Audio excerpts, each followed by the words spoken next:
l'objet, c'était de visiter un petit peu le site que l'on inaugure de façon très très précipitée aujourd'hui et qui sera vraiment plus opérationnel à partir de lundi. Alors déjà, pour aller chercher le site, qui s'appelle Corona Plus, comme Réseau A+, mais c'est Corona Plus, donc www.coronaplus.fr, et vous accédez sur le site qui est maintenant visible et qui n'est pas complètement mis à jour. Il y a des parties qui ne sont pas encore visibles par le public. Voilà, donc tout le monde voit effectivement le site. Donc voilà, donc si effectivement, donc Quentin, alors ça défile. Pour l'instant, on a que deux visuels qui passent en diaporama, enfin trois avec le logo. Donc le logo qui symbolise effectivement un petit peu la situation de crise et l'univers et le marasme dans lequel on pourrait se trouver. Alors il y a une planche de salut, c'est Corona Plus, qui vogue au milieu de la mer de bactéries, de virusides, de virus, etc. On a une planche de salut sur laquelle on a gravé Corona Plus comme l'idée du radeau qui peut sauver la mise. Voilà. Donc, alors, si on rentre, on va voir les derniers articles. Donc, les derniers articles qui sont là sont les articles qui vont paraître et qui, pour les premiers, enfin les derniers en date, puisqu'on a les derniers qui s'affichent, sont les fiches de présentation. Donc, on va voir jusqu'en bout, défiler jusqu'en bas. Quentin, tu vas jusqu'en bas. Le premier article qu'on avait mis, on y reviendra. Donc, c'est le premier qui est tout en bas, historiquement, évidemment, ça marche comme ça. C'est les 14 questions que le cluster, la cellule de crise, la cellule de crise a posé par le biais de l'Ordre des architectes. Et c'est comme ça qu'on a rencontré l'Ordre des architectes. Le 6 avril, on a publié effectivement les 14 questions sur le guide version versus évidemment du 2 avril, puisque nous avions eu la première version avant le 2 avril, donc dès le 25 mars, on avait la première version, on a travaillé sur la première version, qui est la version qui n'est pas parue. La première version parue du 2 avril, on a posé des questions et l'Ordre des architectes a relayé nos questions auprès du Conseil supérieur de la construction et de l'efficacité énergétique, qui avait lieu le 7 avril, et c'est comme ça qu'on a pu faire un petit peu l'état de notre critique sur le guide de l'OPP-BTP. Donc on revient sur la bande le menu du haut, et dans le menu du haut, on a effectivement la propos. Donc premier, voilà, le propos qui explique un petit peu l'origine. Donc voilà, je redis, le 12 mars, donc si on laisse comme ça, le 12 mars, en fait, l'origine, c'est qu'on est sur le salon du village amiante des RVDI, des rendez-vous du diagnostic immobilier. Et on y parle d'amiante évidemment, mais aussi de coronavirus. Donc je vous inviterai à aller voir aussi, il y a des liens pour aller voir la vidéo qui est sortie sur la vidéo annonce de ce qu'on a pu faire comme village amiante sur le site de RVDI. Et vous verrez effectivement que dans tous les commentaires, évidemment, on peut s'y penser que le virus était déjà présent. La maladie était déjà là, même si ce n'est que le 12 mars au soir où nous avons eu la météo présidentielle qui nous a annoncé le cyclone. Le 23 mars, on se réunit en conseil d'administration extraordinaire après avoir passé une semaine à se demander ce qu'on allait faire, et on discute le 25 mars de la création de la cellule de crise opérationnelle, donc dès le 25 mars, et on crée la CCO ONRA-20, puisqu'on est en 2020, pas en 2019, et donc on pilote, et l'ensemble des membres du conseil d'administration volontaire, donc 6 sur 8 à l'époque, se place en comité de pilotage pour cette CCO. On invite des membres de Réseau A+, et nous rejoignent quelques membres de Réseau A+, pour constituer la CCO. Aujourd'hui, la CCO est composée d'une quinzaine de personnes, donc notamment Fred, qui est ici présent. On a aussi Daniel Bisson qui s'est excusé, qui n'est pas membre de Réseau A+, mais qui est très impliqué dans l'amiante du cabinet CDB et qui a très problème de connexion, donc n'a pas pu se connecter aujourd'hui. Je fais le point avec lui cet après-midi. C'est quelqu'un, Dan Bisson, qui est instructeur au PQUBI et en même temps membre du CIRTA dans le collège maître d'œuvre. Donc c'est vraiment un maître d'œuvre qui est tombé aussi dans l'amiante à la même époque, donc dans les fin des années 90. Le 1er avril, évidemment, on ouvre une session et on étudie un petit peu ce qui va se passer et pour constituer notre bannière. La bannière, c'est est-ce qu'on peut, alors je préfère extrapoler que dégrader, extrapoler la réglementation amiante pour pouvoir cerner, concevoir la future réglementation Covid-19 qui est en train de se mettre en place. Alors, le guide n'est pas paru, je rappelle que le guide paraîtra le 2 avril. Et on s'interroge en disant, en fait, on a deux grandes sections dans l'amiante, on a les travaux de retrait et les autres travaux, et donc on pourrait très bien considérer que cette organisation de l'amiante pourrait nous aider à comprendre ce qu'il faut faire en cas de Covid, notamment en cas de lieux vraiment infectés, comme les hôpitaux, etc., et les lieux qui sont à nettoyer, qui sont suspectés d'être contaminés, mais pas forcément. Donc voilà la règle qui a commencé. Et donc, dès le 2 avril, on peut tout de suite embrayer sur la version définitive du guide, qui est la première version qui a été corrigée après au 10 avril, mais la version qui donne et qui fait apparaître quelques notions, et notamment cette nouvelle notion de référent Covid-19. Et donc, c'est l'occasion de ce débat qu'on a pu constituer. Donc, d'un côté, la cellule de crise avec 14 questions sur le guide et approfondir les sujets amiante-Covid, la relation amiante-Covid. Et en même temps, on a décidé au sein du comité de pilotage de se fonder en cluster pour bien différencier les choses. C'est-à-dire là, c'est plus du bénévolat, c'est plus de l'action d'information. On va travailler sur la possibilité de créer un module pédagogique qui pourrait être à destination de l'ordre des architectes, donc des architectes. Voilà un petit peu en gros comment ça s'est passé. Donc vous avez l'historique qui est là-dessus. Et donc pour les architectes, le Corona Plus en fait, qui est le projet Corona Plus. Donc Quentin, on va faire projet Corona Plus. Le projet Corona Plus, donc qui, je le résume, redonne un petit peu un acronyme. Corona Plus, c'est un acronyme. Concevoir l'organisation et la remédiation sanitaire des opérations du BTP via les notices de poste associant les risques biologiques et chimiques. Voilà, bon, c'est un essai. On verra si ça continue comme ça, mais ça donne bien la fin, c'est-à-dire que le plus, c'est bien biologique et chimique et l'intégration des deux types de risques. Alors, il y a un logo qui va être repris, vous le verrez, dans les pins qui seront donnés, donc le C+, donc non pas A+, le C+, pour Corona+. Et l'idée, c'est de créer tout de suite un vivier de préventeurs Covid-19, donc des préventeurs qui seraient calqués aussi, au moins théoriquement, sur les notions de référent technique, référent de chantier, technicien de chantier, puisqu'on aurait la même déclinaison entre référent encadrant technique, encadrant de chantier et opérateur de chantier dans la réglementation amiante. Alors c'est virtuel, mais on essaie de décliner ça. On s'aperçoit effectivement qu'on pourrait dire qu'il faudrait, pour ces référents Covid-19, 3 niveaux d'action sur le chantier, vraiment par le chantier. On va démarrer par le technicien de chantier, celui qui monte au front, qui va changer l'eau du pédiluve, qui va mettre le savon dans les portes-savons, qui va approvisionner des distributeurs de gants, etc. C'est les petites mains. Et là, il faudra effectivement désigner sur un chantier quelle est l'entreprise qui va se charger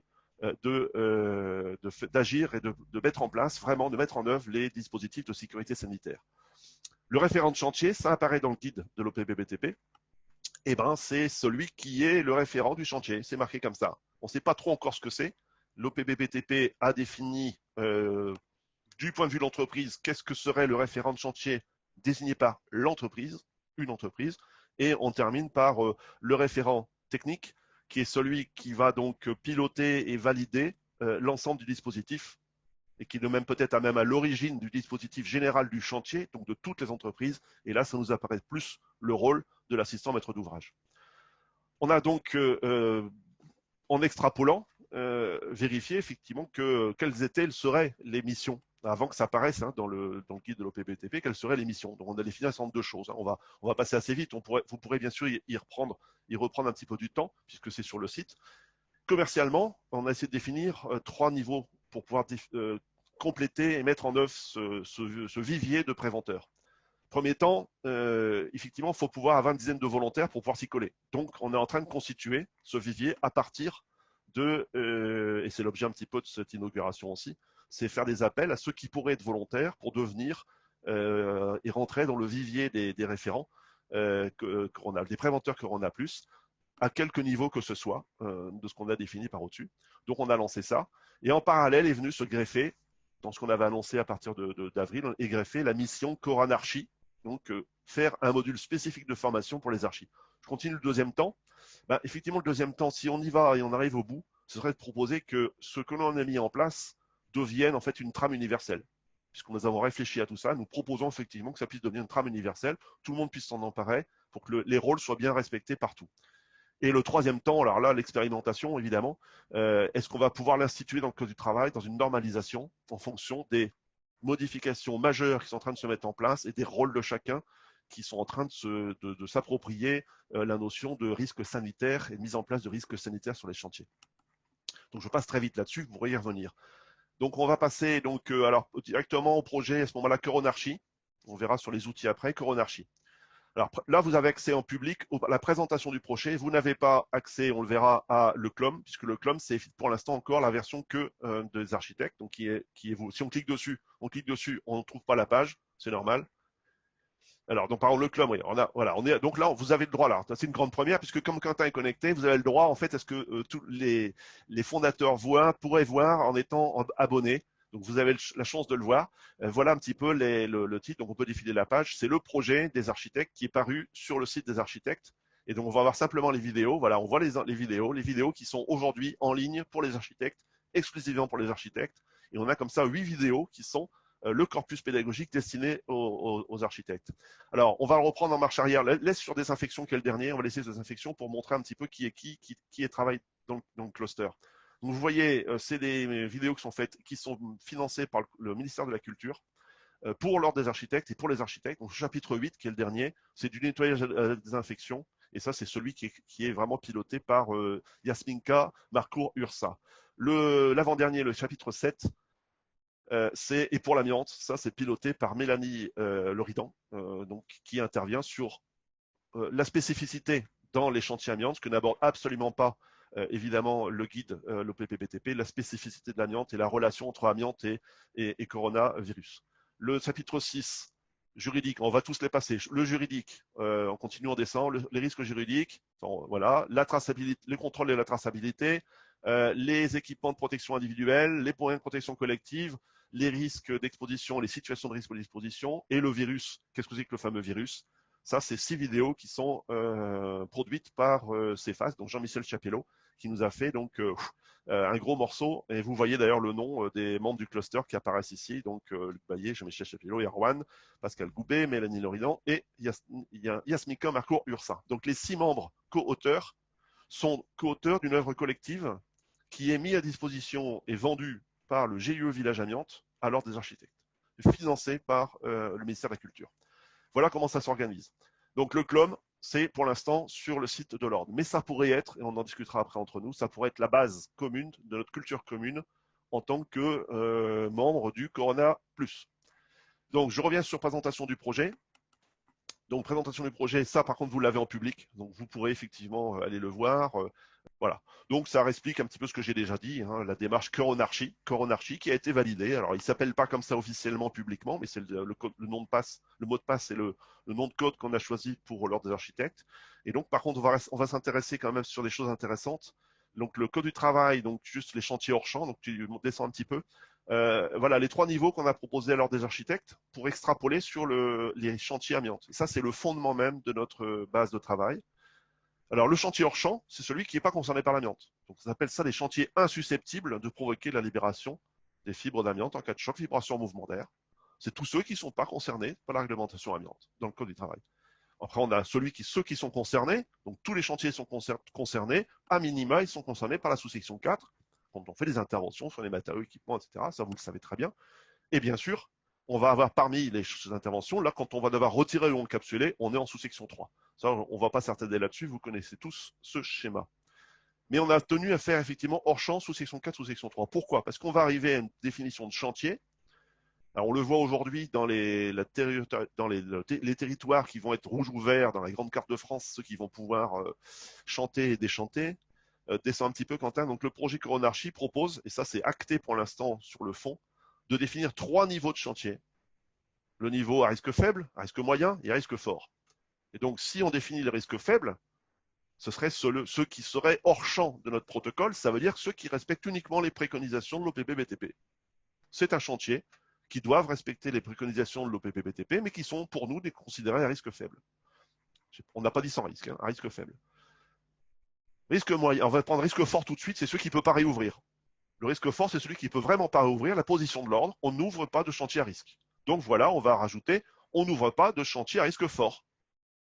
Par contre, on peut les étudier et on va essayer de faire diminuer le risque pour que ces chantiers puissent réouvrir.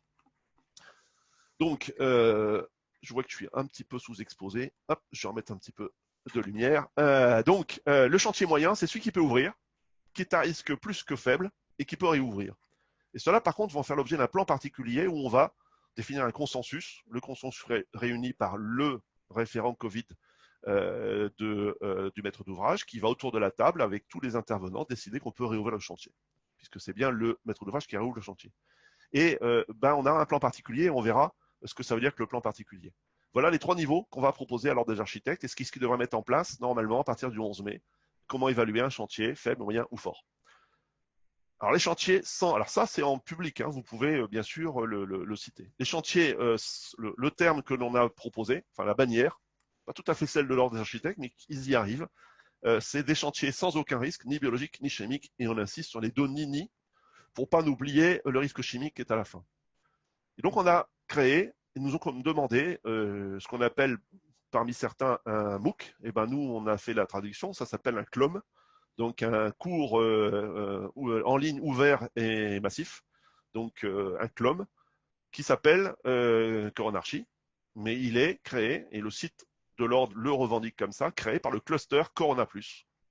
Et il comprend 8, aujourd'hui, donc je les avais 8 chapitres thématiques, 8 vidéos, qui ont la spécificité de dire, voilà en gros le problème sur de 1 à 6, et la spécificité amiante, et la spécificité donc de la désinfection. Et en fin de cours, on aura la possibilité, à partir de la semaine prochaine, d'avoir des quiz qui permettront de faire une évaluation quand même non sanctionnante, mais une évaluation des contenus de ce MOOC, de ce CLOM, qui n'est pas un instant de formation professionnelle reconnu et déclaré comme tel, mais pour les architectes, qui déjà correspond à une équivalence donc de 4 heures à terme de formation, ce qu'on appelle le non consolidé, qui permet de pouvoir satisfaire l'obligation de formation des architectes sur tout ce qui est conférences, séminaires, etc.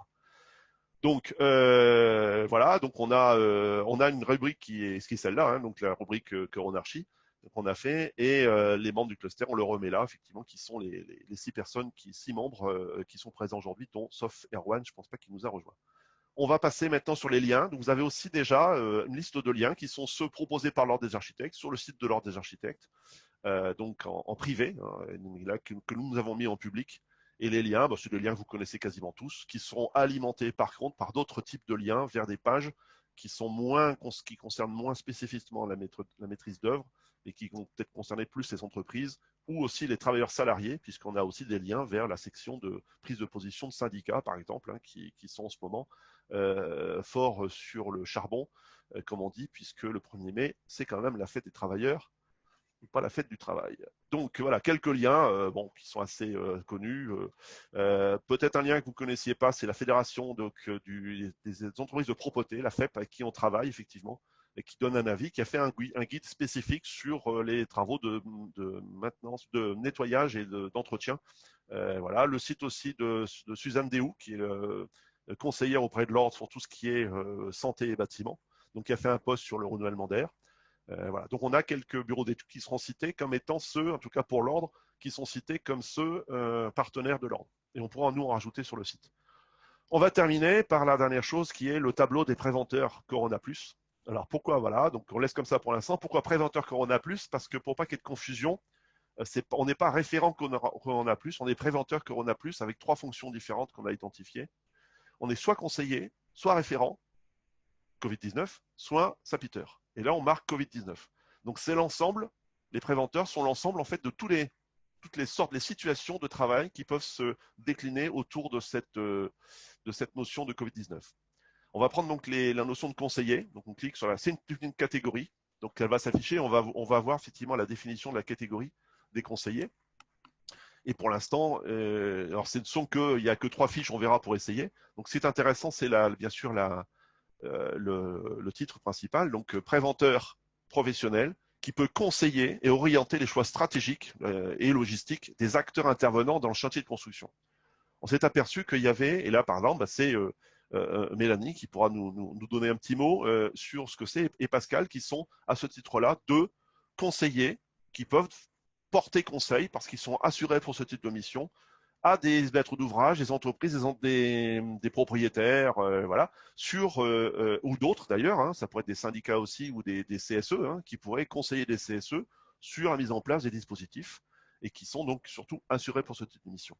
On verra, donc je fais tout et après je laisserai la parole à ceux qui ont été cités pour aller un petit peu plus loin. La deuxième fonction qui a été identifiée, voilà, donc référent. Alors référent, Covid-19, c'est vraiment les référents typiques au PPBTP. Là, on n'en a pas pour l'instant. Donc, on verra qui va se positionner comme référent, qui est prêt d'assumer la mission, l'une des missions, parce qu'on en a repéré plusieurs, de référents Covid-19. Alors, le premier auquel on pense tout de suite, c'est le PPBTP en parle, c'est le référent de l'entreprise. Donc là, on n'a pas de référent d'entreprise, mais demain, on pourrait en avoir de référents d'entreprise qui assument des missions de référent d'entreprise, soit en interne, soit en externe. On pourrait avoir des référents de chantier, soit en interne, soit en externe. Et on pourrait avoir bien sûr des référents assistants maîtres d'ouvrage, soit en interne, soit en externe. Quand je dis en interne, ça peut être effectivement déjà quelqu'un qui a une mission d'assistant maître d'ouvrage qui prend en plus la casaque du référent Covid. Ça peut être un architecte qui prend en tant que maître d'œuvre la casaque de référent assistant maître d'ouvrage. Donc là, c'est vraiment les référents par rapport à la notion de guide de l'OPPBTP. Et la dernière catégorie, c'est les sapiteurs. Donc là, pour l'instant, on va trouver que la mienne, parce que j'ai eu pas le temps d'aller mettre les autres pour l'instant, mais il y a déjà quelqu'un d'autre qui pourra en parler. Là, moi, je me suis mis en sapiteur. Hein, vous verrez, je me suis mis en sapiteur et en conseiller. Et dans ma fiche, à la fin, je m'interdis d'être référent. Je considère que je peux être soit l'un, soit en même temps, soit conseiller. Voilà, donc dans ma fiche, on va aller voir le bas tout de suite. Ça, c'est ma fiche. Vous verrez un petit peu pourquoi ce que j'ai mis. Et à la fin, je mets, voilà. Donc, il y a un petit pins qui nous dit qu'on repère les fondateurs, les membres fondateurs hein, du cluster Corona+. Donc, je suis membre fondateur. Et je mets juste au-dessus. Mes deux structures pourront donc poursuivre l'action ainsi. Donc, Agence Luc Bayet pour sapiteur, SAS Acacia, mon bureau d'études, pour conseiller Covid. Par contre, à contrario, je m'interdis d'assumer les missions de référent Covid-19, que ce soit par un maître d'ouvrage ou une entreprise. Je ne ferai pas les deux. Donc, s'il y a des missions qui me sont proposées, je les renverrai sur les uns et sur les autres. Mais par contre, je veux bien effectivement assumer le rôle de sapiteur, donc celui qui est sachant dans un domaine particulier et qui met ses connaissances et ses réflexions à disposition de personnes qui lui posent des questions. Le conseiller, il va plus loin, parce qu'il va formuler les réponses. Voilà un petit peu la différence entre les deux.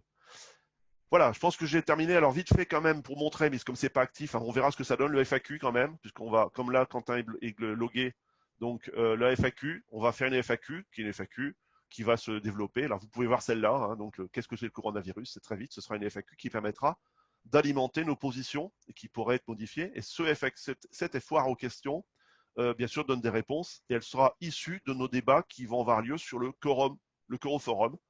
Donc là, pareil, vous verrez, on a des essais donc c'est un forum intégré au site et qui va permettre de, pour les membres, uniquement les membres connectés, pour l'instant, donc abonnés, qui seront les abonnés, qui pourront formuler des questions et des réponses sur les forums qui seront mis en place à l'intérieur de ce site. Et ce sera vraiment sur les questions de Covid-19, Corona. C'est pas spécialement amiante, c'est surtout sur tout ce qui est Covid. On a fait le tour des onglets qui sont là. Il y aura d'autres onglets qui vont apparaître après. Voilà, donc on a sur le forum, par exemple, là c'est un automatisme, c'est un article qui est soumis à débat, donc du coup il arrive directement dans le forum. Bon, voilà, donc ça c'est là. Vous voyez là, vous voyez ce qui est sur le site de l'architecte, des architectes. En plan public, on voit un petit peu comment l'ordre des architectes a mis en bleu, voilà, et nous parle bien de Village Amiante et Corona+. Donc je m'arrête là, je vous laisse la parole pour voir un petit peu si vous avez des questions. Alors essayez de lever la main et de prendre pour pas que tout le monde parle en même temps. Et ce sera Quentin qui va organiser les prises de parole.